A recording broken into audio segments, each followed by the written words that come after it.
What the enemy meant for evil, he'll turn it for good. And he'll just make another way.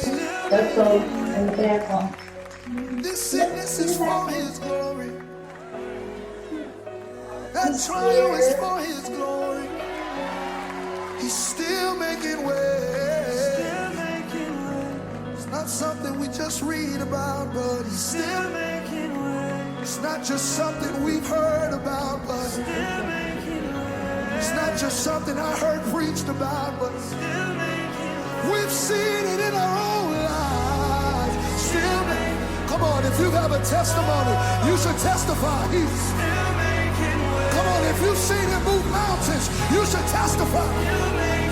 If you've seen him open up doors, testify. Oh, he's still making ways. We've seen him heal bodies here. I've seen him open up doors here.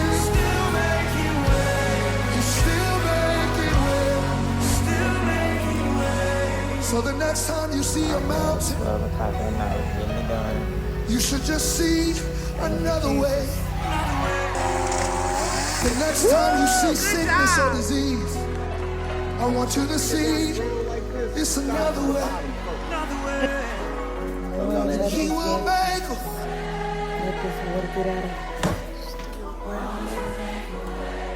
sing it from experience. Come on.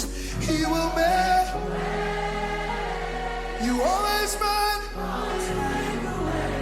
You will make a way. Yeah. You've seen it over and over.